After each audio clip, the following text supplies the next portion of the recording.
11월 23일 새벽 예배를 하나님께 드리겠습니다. 오늘 우리에게 주신 하나님의 말씀 다니엘서 11장 1절에서 19절의 말씀입니다. 내가 또 메대 사람 다리오 원년에 일어나 그를 도와서 그를 강하게 한 일이 있었느니라. 이제 내가 참된 것을 내게 보이리라. 보라, 바사에서 또 새 왕들이 일어날 것이요 그 후에 넷째는 그들보다 심히 부유할 것이며 그가 그 부유함으로 강하여진 후에는 모든 사람을 충동하여 헬라 왕국을 칠 것이며 장차 한 능력 있는 왕이 일어나서 큰 권세로 다스리며 자기 마음대로 행하리라.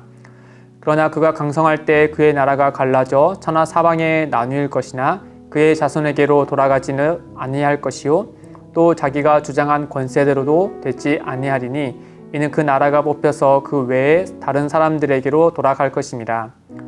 남방의 왕은 강할 것이나 그 군주들 하나는 그보다 강하여 권세를 떨치리니 그의 권세가 심히 클 것이요 몇 해 후에 그들이 서로 단합하리니 곧 남방왕의 딸이 북방왕에게 가서 화친하리라.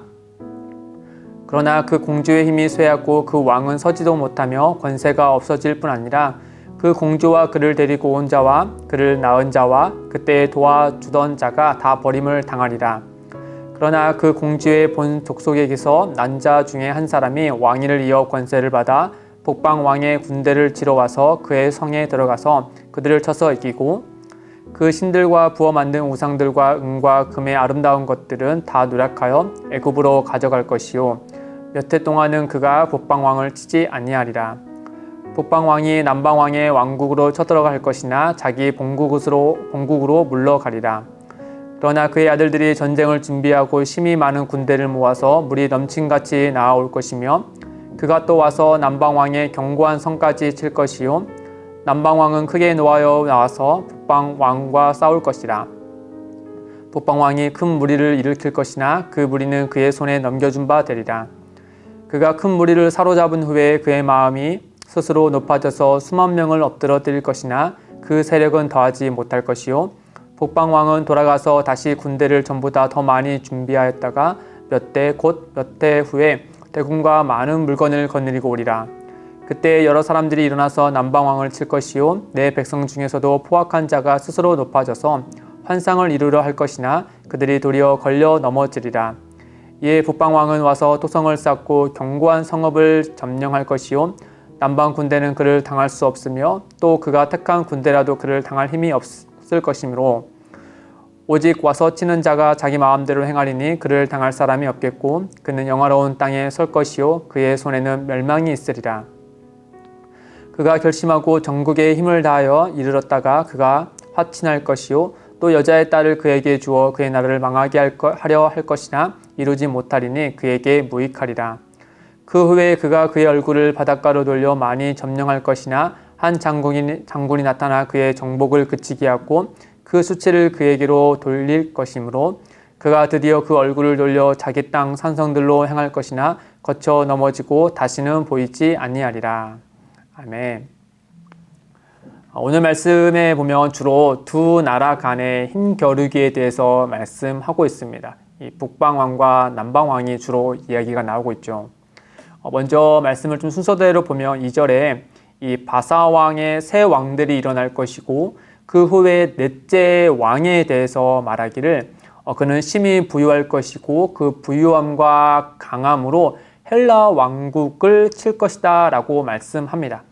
이 학자들은 넷째 왕이 누구냐 하면 주전 486년에 통치를 시작했던 크세르크세스라고 말하고 있습니다. 영화로도 나와서 알듯이 이 크세르크세스는 이 헬라에 대한 적개심 때문에 자기의 모든 것을 전쟁에 쏟아붓지 않습니까? 그럼에도 불구하고 그 유명한 주전 480년에 있었던 살라미스 전투에서 페르시아가 헬라에게 패배하고 말죠. 그 전쟁 이후에 페르시아는 점점점 세력이 약해지고 그리고 헬라가 급부상하게 됩니다. 그런 다음에 너무 유명한 헬라 제국을 완성한 또 이룬 왕이 등장하죠. 바로 알렉산더 대왕입니다. 성경은 그를 가리켜서 3절에 보시면 장차 한 능력 있는 왕이라 라고 그를 칭합니다. 그러나 알렉산더 대왕은 젊은 나이에 죽고 말죠. 그리고 그의 후손을 이을 두 아들도 암살을 당하고 맙니다. 그 다음에 이 헬라 제국이 크게 4개의 제국으로 나눠지죠. 이 마케도니아를 본토로 한 이 카산드로스 왕조와 그 이후에 안티고노스 왕조가 그 지역을 차지하게 됐고, 그리고 지금의 터키 지역인 소아시아 지역을 중심으로 한 리스마쿠스 왕조가 그 자리를 차지합니다. 그런 다음에 시리아와 페르시아 동쪽을 차지한 이 셀루커스 왕조가 있고, 그리고 지금의 이집트와 그 다음에 처음에 팔레스타인 지역까지 차지했던 이 프톨레미 왕조가 있었습니다. 이스라엘 중심으로 본다면은 이 셀루커스 왕조와 프톨레미 왕조가 이제 주로 성경에 많이 나오고 있죠. 그 점에서 오늘 말씀에서 이 북방의 왕이 바로 누구냐? 이 셀루커스 왕조를 가리킵니다. 또한 그러면 남방의 왕조는 누구냐 했을 때 바로 프톨레미 왕조를 가리키는 것이죠. 우리가 읽은 이 말씀을 토대로 볼 때 이스라엘을 중심으로 보면은 북쪽에는 이제 셀루커스 왕조가 있었고 남쪽에는 프톨레미 왕조가 있었던 것이죠. 처음에는 이 헬라 제국이 4개로 나눠지면서 아래 지역에서 프톨레미 왕조가 팔레스타인 지역까지 차지했으니 이스라엘은 그들의 통치하에 있었습니다. 그런 다음에 이 프톨레미와 그 다음에 셀루커스의 왕조 간의 전쟁으로 잇따르고 통치가 있고 또 화합이 있고, 그런 다음에 다시 이제 셀루커스 왕조가 그 세력이 넓히면서 승리하게 되는데, 그렇게 이제 이스라엘이 그 지역으로 이제 편승되어서 이제 식민지화가 되고 만 것이죠. 이로와 이스라엘 중심으로 역사를 본다면 이스라엘은 이 바벨론, 그리고 메데와 바사, 그런 다음에 헬라 제국, 그리고 헬라 제국이 나뉘어졌을 때 프톨레미 왕조 아래, 그리고 이제는 그 다음에는 이제 셀루커스 왕조 아래, 그리고 우리가 지난번에 살펴봤던 이 안티오코스 4세의 이런 정말 치욕적인 것들을 당하게 되는 그 이스라엘 역사를 우리가 이 다니엘서 환상을 통하여서 몇몇 가지 우리가 살펴볼 수 있는 것이죠. 그래서 다니엘은 이런 큰 전쟁에 관한 이야기를 미리 알았기 때문에 이 일에 대해서 슬퍼하면서 하나님께 더 간절하게 기도할 수 있게 된 것이었습니다. 이 다니엘이 본 환상과 그 해석을 통해 본 이스라엘을 중심으로 주변국에서 일어난 이 역사적인 일들의 상세한 내용을 볼 때 참 매우 놀라지 않을 수가 없습니다. 단지 어떤 큰 전쟁이 있을 것이다 라고 이렇게 추상적인 말이 아니라 오늘 말씀에 보면 매우 상세하고 또 정밀하게 이 미래에 대해서 예언을 하고 있지 않습니까? 북방왕과 남방왕의 세력 간의 다툼, 또 그 안에서의 화친, 또 공주의 이야기, 그런 다음에 다시금 이제 토성을 쌓은, 그리고 셀루커스 왕조가 승리하게 되는 그런 모습들을 이렇게 미래의 이야기를 하나님의 다니엘을 통하여서 앞서서 말씀해 주신 것을 봤을 때 우리는 이 말씀을 통하여서 이 역사를 주관하시는 하나님이 어떠한 분이심을 우리 몇 가지 생각할 수 있게 되는 것이죠. 하나님은 어떤 분이신가 역사와 관련해서 첫째는 하나님은 역사의 관찰자가 아니시고 저 멀리서 그냥 보기만 하시는 분이 아니시나 소위 작가 또는 편곡자와 같은 분이라는 사실을 우리는 알 수 있습니다. 이사야서 44장 6절에 이렇게 얘기하죠. 이스라엘의 왕인 여호와, 이스라엘의 구원자인 만군의 여호와가 이같이 말하노라. 나는 처음이요 나는 마지막이라. 나 외에 다른 신이 없느니라.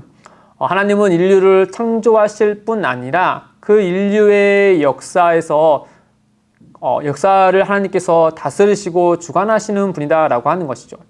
그 하나님은 역사를 창조하시고 그 역사의 시작이실 뿐 아니라 또 인류의 역사의 마지막 장을 해내실, 또 마지막 장을 이루실 분이 바로 그 최종막을 작성하시고 이루실 분이 바로 하나님이시다라고 하는 것이죠.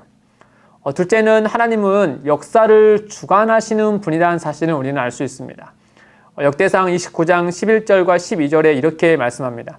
여호와여, 위대하심과 권능과 영광과 승리와 위엄이 다 주께 속하였사오니 천지에 있는 것이 다 주의 것이로소이다.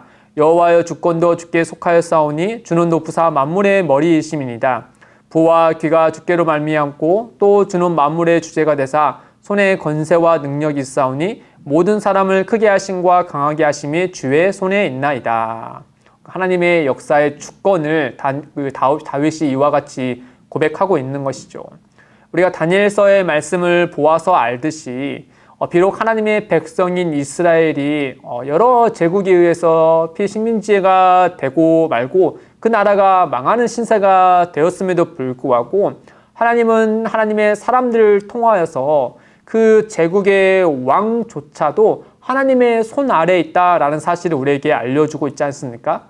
한 나라의 흥망성쇠를 다 아실 뿐 아니라 주관하시는 분이 바로 어느 누구도 아니 그 미래일까지도 다 아시고 역사하시는 여호와 하나님이란 사실을 우리는 다니엘서를 통하여서 알 수 있는 것이죠. 사랑하는 성도 여러분, 이 하나님은 이 역사의 거대한 일을 정말 그 거대한 일을 주관하실 뿐 아니라 우리의 하나님은 우리의 개인의 역사까지도 주관하시는 분이십니다. 이 하나님께서 우리의 삶에 개입하셔서 주관하신다라는 사실을 들을 때 사람들은 개인의 자유와 선택에 강점을 둔 나머지 여기에 대해서 살짝 또 많은 부분에 있어서 반감을 가지게 되죠. 이런 반감이 저 극단으로 가게 되면은 소위 이신론이라는 것에 빠지고 말죠. 이 하나님과 인류는 철저히 분리되어 있어서 하나님은 인류에 관련되어서 아무것도 상관하지 않으시는 분이다라고 믿는 이신론에 가까웠게 됩니다. 또 이와 반대로 다른 진영에 가면 그 땅 쪽으로 가면은 모든 일이 신에 의해서 결정되었고 운명에 의해서 결정되었다라고 하여 결정론과 또 숙명론에 빠지게 되죠. 그러나 성경은 이 이신론과 또 이 숙명론, 결정론 이 두 가지 사실을 다 거부합니다. 성경은 하나님께서 인류를 창조하실 뿐 아니라 다스리시고 주관하신 분이 하나님이시라는 사실을 분명히 선언하며 이신론을 거부하죠. 또한 하나님은 자신의 형상대로 창조한 사람의 이런 자유의지를 보호해 주십니다. 물론 죄로 인하여서 타락한 나머지 사람의 이런 자유의지, 자유와 선택은 늘 하나님의 선하신 뜻과 다른 방향으로 흘러갈지라도 하나님은 인류에게 고유한 그 자유의지를 여전히 보호하시고 존중하신다라는 사실이죠. 우리는 이 두 가지 극단을 피해서 이 하나님의 주권과 인간의 자유 사이에 이 놓인 이런 긴장 상태를 우리가 잘 균형 있게 생각을 해야 한다는 겁니다. 이를 하나의 예를 들면 이런 것과 좀 비슷하게 생각할 수 있을 것 같아요. 이제 막 걷기 시작한 어린아이를 한번 생각해 보시면 좋겠습니다. 이 호기심 가득한 어린아이는 눈에 보이는 것, 손에 집히는 것들 다 만지고 입으로 넣고 하고 이제 자기가 원하는 대로 다 돌아다니지 않겠습니까? 그런데 그런 모습을 보고 있는 그 아이의 주변에 누가 있겠습니까? 당연히 부모가 있겠죠. 그 부모의 모습은 어떠한 모습일까요?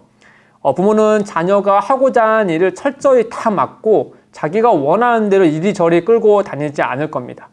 그보다는 자녀가 원하는 대로 또 기뻐하는 대로 움직이고 선택하고 결정할 수 있도록 내버려 두죠. 그러나 그 모든 것을 그대로 내버려 두는 것이 아니고 그 아이가 안전할 수 있도록 또 예기치 못한 사고를 예방할 수 있도록 또 그 아이가 올바른 방향으로 갈 수 있도록 그 배움에서 도와주는 분이 바로 부모인 것이죠. 그 자녀를 사랑하기 때문에 그의 자유를 존중하고 그의 선택을 존중하면서도 그를 아름다운 방향으로 선한 방향으로 인도하는 것이 바로 부모입니다. 이 하나님께서 인류를 다스리고 우리의 삶에 개입하시고 역사하신다는 점이 바로 이와 비슷한 것이죠. 하나님은 선하신 분으로서 사랑함으로 우리를 다스려 주시는 분입니다. 이 선하신 분이 사랑으로 우리의 삶을 다스린다는 점을 우리가 믿는다면 우리는 잠언 기자의 말처럼 우리의 행사를 여호와께 맡길 수 있고 그 안에서 진정한 자유를 누릴 수 있게 되는 것이죠. 잠언 16장 3절 이렇게 얘기합니다. 너의 행사를 여호와께 맡기라. 그리하면 내가 경영하는 것이 이루어지리라. 이렇게 우리의 삶을 하나님께 맡기고 또 하나님께서 나의 삶에 개입하셔서 나와 함께 해주시고 동행해 주시기를 우리가 바라는 마음으로 하루하루를 살아갈 때 우리는 하나님 안에서 참된 자유와 또 안정과 또 평안과 기쁨을 누리면서 살아갈 수 있게 되는 것이죠. 그리고 막막할 때, 그 막막한 것이 우리의 삶을 짓눌리고 아무것도 희망이 없어 보일 때 그조차도 역사하시는 하나님을 우리가 기억하며 우리는 그 안에서 참된 소망을 발견할 수 있게 되는 것입니다. 다니엘은 이 역사에 주관하신 하나님을 분명히 알았기에 그 앞에서 엎드려 기도하고 하나님께 부르짖을 수 있었던 것이죠. 그와 같은 은혜의 발걸음이 우리 성도들 가운데 아름답게 있기를 주님의 이름으로 축복드립니다. 기도하겠습니다. 하나님 아버지, 하나님께서 선하신 뜻으로 우리의 삶을 이끄시는 분임을 우리가 믿습니다. 이 과거의 삶을 돌아볼 때 하나님의 은혜가 아니면 설명할 수 없는 인생이었고 또 현재도 역시 그러합니다. 그렇기에 한치 앞도 모르는 인생의 앞일도 하나님의 손에 맡길 수 있습니다. 특별히 우리 가운데 막막하고 답답한 일들에 막힌 인생들이 있습니다. 사람의 생각으로 볼 때 도저히 해답이 보이지 않는 일도 있습니다. 주님, 우리를 불쌍히 여기시고 눈앞의 현상을 넘어 하나님의 역사하심을 바라볼 수 있도록 우리에게 믿음의 눈을 더하여 주옵소서. 감사하며 예수님의 이름으로 기도드립니다. 아멘. 오늘도 두 가지의 기도 제목을 놓고 함께 기도하겠습니다. 첫째, 하나님께서 그의 선하심으로 우리의 삶을 인도하시는 분이심을 믿고 하나님과 동행하게 하옵소서. 둘째, 기쁨이 되는 교회가 인생의 어려움과 막막함에 힘들어하는 이들을 선하신 하나님께 인도하는 교회가 되게 하옵소서. 이를 위해 함께 기도하며 나아가겠습니다.